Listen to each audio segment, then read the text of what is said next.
Good morning, dear students. Welcome back to your another session of your online classes. Children, we are right now studying lesson number 5, friction, and today is the fourth and the concluding part of the lesson. Okay, today I am going to take a very small concept, and that is the fluid friction. Okay, now first of all, let me tell you, children, what is meant by fluid. Okay, now children, whatever we have studied in this lesson till now, it was all the friction which is exerted by the solid surface or the solid objects. Today we will be studying about the fluid friction. So first of all, what is meant by fluids? Fluid are the substances which have the ability to flow. So children, liquid and the gases, they can be together called as the fluids, and the friction which is exerted by this fluid is called as fluid friction, or we also call it as drag. So fluid friction is the force that resists the movement of the object within the fluid itself. Now children, those who amongst you are a good swimmer, you must have experienced the fluid friction when you are swimming. Now, in case of fluid friction, children, there is two type of friction: internal friction and the external friction. Now, this internal friction, it is caused due to the interaction of the molecules of the fluid. Okay, and what is external friction? It refers to how the fluid interacts with the other matter. Understood? Now, in short, if in exam it is asked define fluid friction or drag, you can write that drag is a type of friction which is exerted by the fluids. It can be gas or liquid against the body which tries to move through it. Now, what are the factors that affects the drag? First of all, children, shape of the body. Now, you all must have played this, children, when you had some free time in your classroom. So, you must have torn your papers many times when you were in your primary classes and made aeroplanes. And you had a competition in your class, right? Whose aeroplane goes farther. So, some of your aeroplane must have gone very farther. So, I hope you must have thought about it, that why sometimes some children's aeroplane goes far away, while for many children it doesn't fly also. So it totally depends on the shape of the object of the body. An object which moves from the fluid friction, it has to have a streamlined shape. Now what is meant by this streamlined shape? Let me explain you, children. I am very much sure you all must have seen fish. Now how a fish body is? It is pointed from both the side and broader at the center. Or if you have not seen a fish, then your eyes, children. Your eyes are the best example of streamline shape.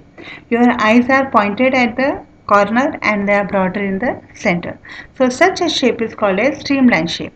So when an object has got a streamline shape, it feels comparatively very less drag. Okay, because it can cut through the fluid very easily. So you must have noticed, children, the birds, they have got a streamlined body, the helicopter, the aeroplane, all the different heavenly bodies that you must have seen, they have got a streamlined shape. Size of the body. Now you must have seen, children, some ships very big. So you must have seen some buses, some train very big. But you would have always seen that an aeroplane or a helicopter, it has got a definite shape and size, because it flies very high and it has to all the time move in the fluid only. So its shape has to be smaller than the other transport bodies. Huh? If the body has large size, then it will experience more drag. Okay, if the shape of the body is smaller, it will have a smaller. It will experience a lesser drag. So, children, helicopter and a chartered plane, they experience very less drag as compared to those Boeing one which are very big. Okay. Next is amount of area faced by the body in the fluid. Now children, if the area exposed to the to the fluid is more, then it is going to experience more drag, and if the area exposed to the fluid is very less, then it will be able to exert more pressure on the fluid, and hence our body can cut through the fluid and move very easily. You must have seen this, children, when a rocket moves. So the front part of the rocket or any satellite, it is normally pointed. So it is done so that it experience minimum drag. Viscosity of the fluid. Now again, children, what is meant by this word viscosity? Viscosity is a concept, children, which we refer only with the fluids. Ability of a liquid to flow is known as viscosity. Now I'm just taking three names. Okay. Water, you all have seen. You all have seen butter, and you all have seen oil. Okay.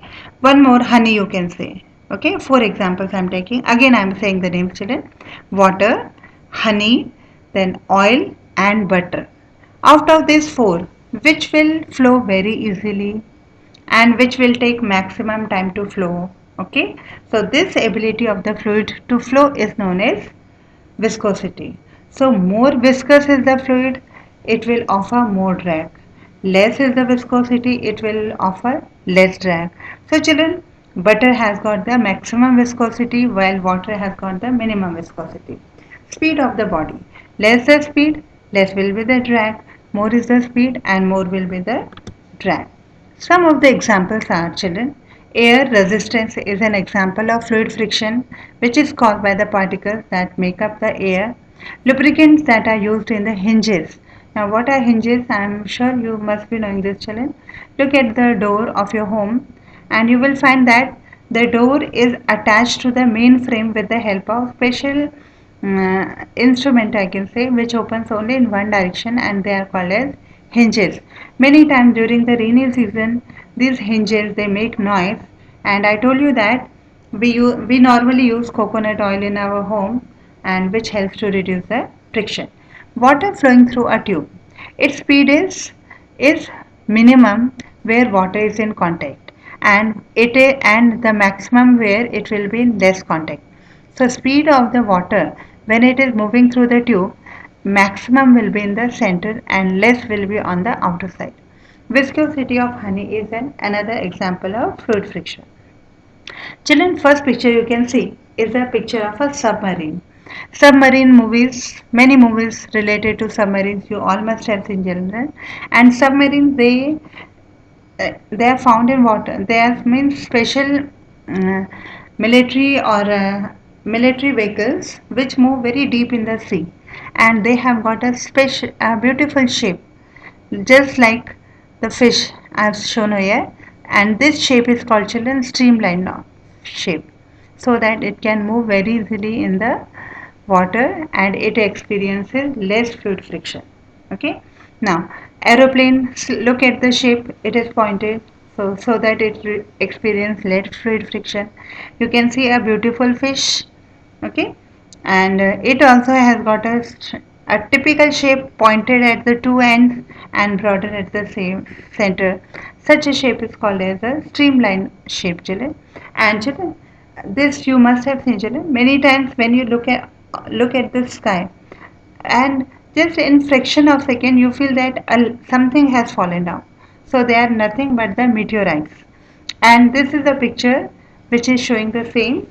So when these meteorites they fall from the sky, and the moment they enter the earth's surface, due to the friction, fluid friction exerted by our air, they start burning. Too much amount of heat is produced, they start burning, and in this way they are not able to reach the earth's surface. You remember how the dinosaurs got vanished, children? So it happened only due to the collision of a very huge meteorite or a comet with the earth. Okay. So children, it was all about your topic. It was all about your lesson, and I've covered your topic, all the topics that were given in the lesson. And children, please try to write the notes. If you feel that these notes are too much, so need not write, because anytime you can see them on the YouTube, whenever you feel like. And on Monday, I'll be giving you the worksheet based on this lesson. Okay? Thank you. Take care of yourself and God bless you.